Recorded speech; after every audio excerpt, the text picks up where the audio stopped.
So we are delighted to welcome ACC Steve Johnson from Police Scotland here to talk about the role of Stop and Search in policing in Scotland. Steve, could I just invite you please to just say a little bit more about your role within Police Scotland? Yeah, so as you said, I'm Steve Johnson. I'm one of the Assistant Chief Constables here in Police Scotland.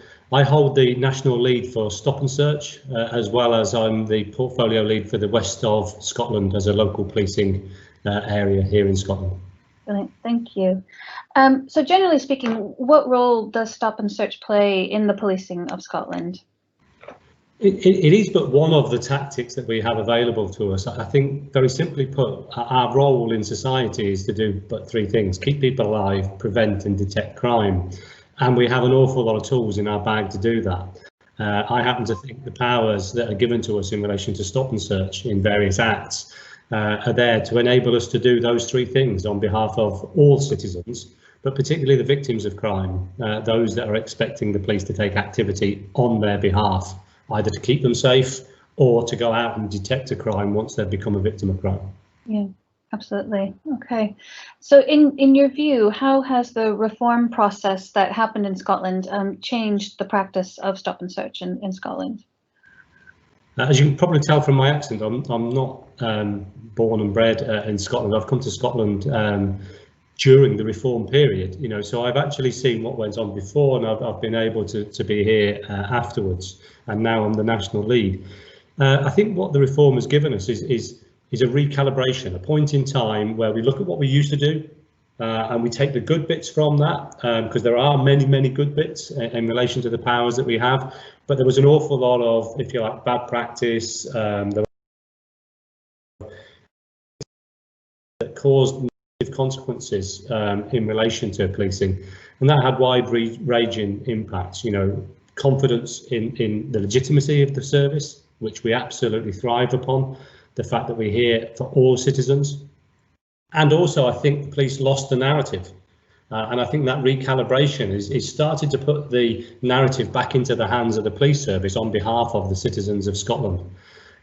So it was easy to draw some parallels around how the police were exercising powers that wasn't about those core things of keeping people alive, preventing and detecting crime. And I think for me, it's a useful juncture for us to move forward, built upon the reforms, the code of practice. It's clear for every officer, it's clear for every citizen what they can do and what the expectations of them are and should be. Okay, so as you're saying, the code of practice helps to clarify what the power is for and the limits, perhaps, of how it can be used. Yeah, definitely, and it also set a governance around, the Scottish Police Authority. I report to them on a quarterly basis on behalf of the Chief Constable around what the statistics say. But I also have a whole mechanism sitting in the background of quality assurance. The numbers tell us something, but again, they are but numbers. But importantly, it enables those that govern the service to ask the relevant questions of me on behalf of the service, to satisfy myself that we're using the powers, expeditiously, proportionately, legally, in a basis that is trying to achieve those three things that I say. Mm-hmm. But I think importantly as well, it enables us to demonstrate that we're using those powers sensitively, particularly in areas where there are the protected characteristics. Statistically, often that can be very easy to draw negative or adverse commentary upon, particularly as low numbers don't lend themselves to good statistical scrutiny. But the qualitative assessment that we do, the fact that every Stop and Search form is looked at by a supervisor in terms of necessity and proportionality, every last one is recorded, and that we have a compliance with the code of practice that's right up there in terms of 99.8% in the current reporting period, and the only elements that we have are administrative, people not filling the forms in correctly. So my role in that and what that has given us is that recalibration and a framework from which I can be held to account, and officers on a day-to-day basis can ensure they're using the powers appropriately. Yeah, absolutely. You mentioned in there some of the negative consequences in terms of what was happening previously with Stop and Search. Was there anything else you wanted to add there? You mentioned like issues around legitimacy for policing, for example? I think there's a couple of facets around legitimacy. I think there's one that if you're somebody that is stop and searched and you're from a minority community, and the officer's not explaining why they're doing that search on behalf of the wider society, it's very easy for others to draw an inference. And I think we saw it in the Mulholland and Black report that actually, in terms of young people, one, they were embarrassed to be stopped. It was a fairly public demonstration of police powers, and it was the way that people were spoken to rather than the act itself. So the powers people don't tend to question, but actually the way in which we do it, or the location in which we do it, and without a narrative that explains why we're doing it. I think if I was to stop someone and I was trying to find a knife because somebody down the road had been threatened, and I explained that somebody matching your description in this location within the last few minutes has been described to me as this, I'm sorry, but you do match that description.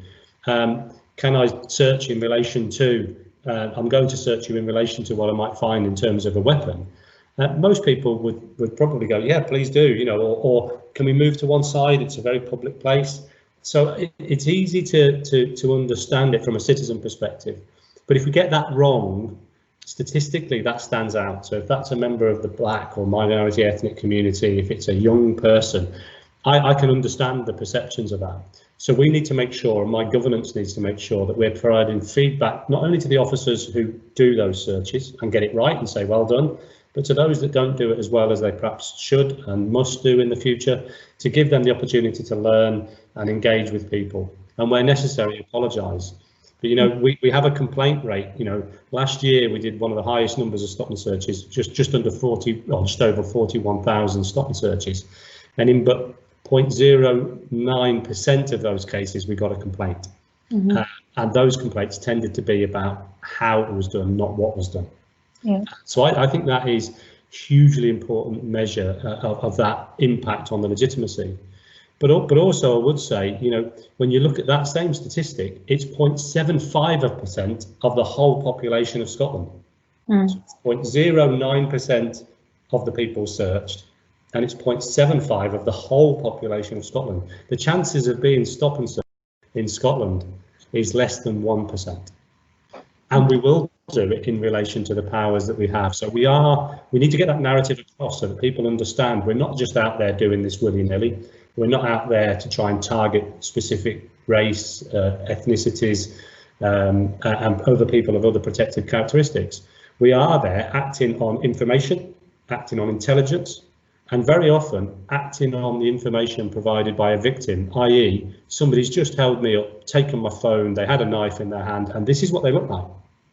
And the cops on the ground go out and try and find that person. One, to make sure we're doing an investigation in relation to that crime, but to prevent it happening from somebody else in the future. Yeah, absolutely. So that's an impact. Sorry, I get you. Yeah, no, not at all. I was just going to follow up because you mentioned, the unlikeliness of someone being stopped and searched because the numbers are so low. But the fact that the numbers are low doesn't reduce the value of the tactic in your view, no? No, not at all, and neither should we. I don't sit there and think somebody should go out and stop this many people. It's a case of, if a citizen reports to me and says this has just happened to me and it's happened here, and this is the person that's described, and it meets one of the acts where there is a power for us to engage stop and search, I think there's an expectation and there's a weight, there's a duty upon officers to use those powers, but diligently, expeditiously, proportionately, and with all the necessary safety measures in place around the code. To not do that, we're letting that citizen down, and all the other citizens that potentially could be victims of that person in the future are denied that safety net that this tactic does give us. But that doesn't mean to say that we can just go out and use these powers. I think the statistics show we're definitely not doing that.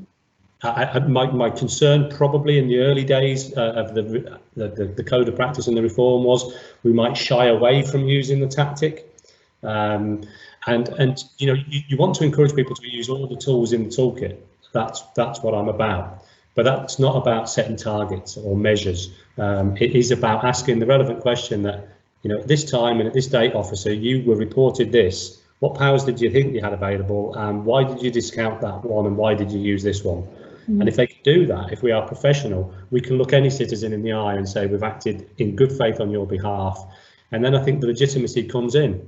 And the SPA and others that audit us and hold us to account can actually look at the detail of that. Yeah, no, absolutely. And William, you mentioned there being held to account.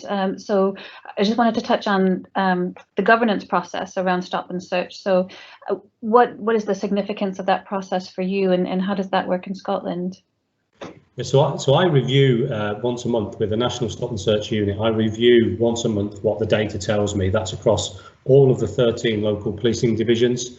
We produce an audit report for each of those commanders once a month. They can and do get asked questions about the use of their powers in relation to the crime statistics by the scrutiny panels in their area.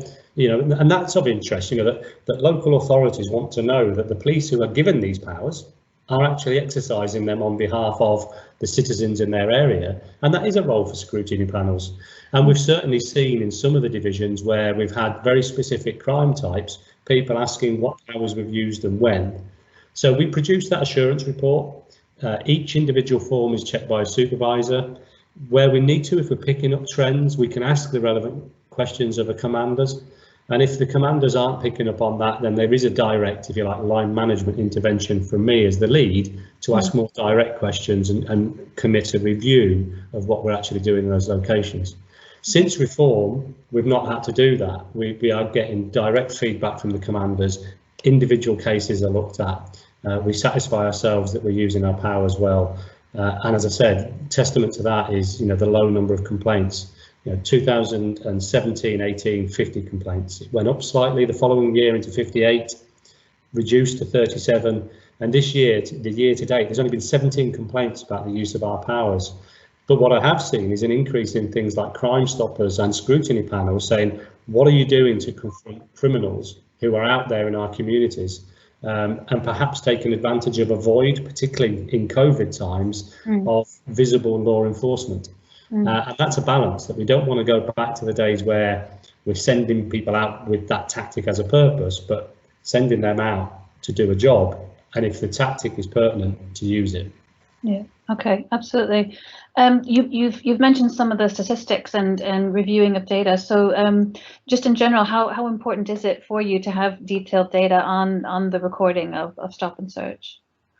I think it's really important because year on year we can start to see the picture, and for me, I think there is a bit about the confidence rating of whether our officers are out there engaging with everyday citizens and also the criminal community that are out there.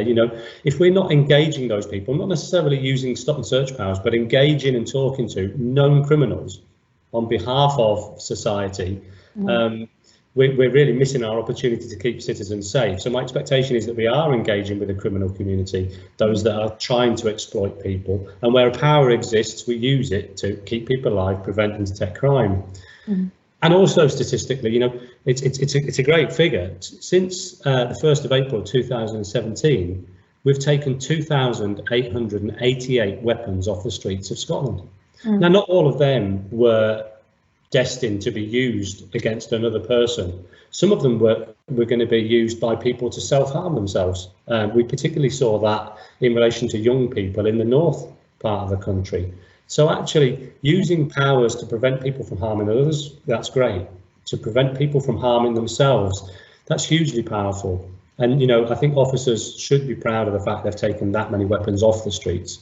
But our intelligence and our information systems and the crimes tell us there's a hell of a long way to go yet. People are still carrying weapons. People are still harming themselves in public places.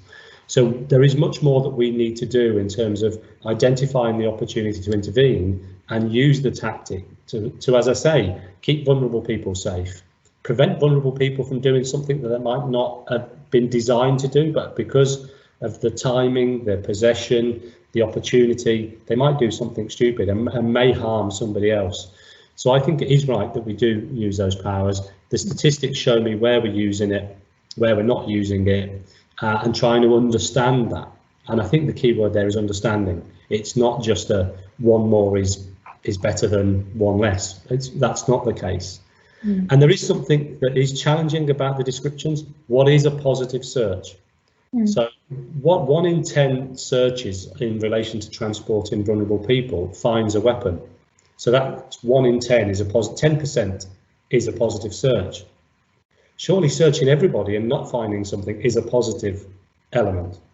So how we describe things, our use of the English language is really important, because actually if 1 person out of 10 goes in a car and we don't search them, and they're the one that has the knife, and they harm themselves or harm the officer doing the transport or a member of a different agency, we've really been negligent in our duty, and we've missed that opportunity to prevent them committing more crime, but also harming another citizen. So I do think there is something about the narrative and this term positive search. Just because we don't find something, in my book, doesn't mean that's not a positive encounter. And if you're a citizen who's not engaged in criminality, if we approach this in the right way, I think we can leave people feeling reassured that we're out there doing the job on their behalf, and leaving people in a sense of, well, I'm actually glad they stopped me, and the way that they did that was really professional, really courteous. But it's a bit of a tale to tell the family that I got stopped. And if that's how people are, that's a good thing. It becomes something if it's the same people time and time again, and the grounds aren't there.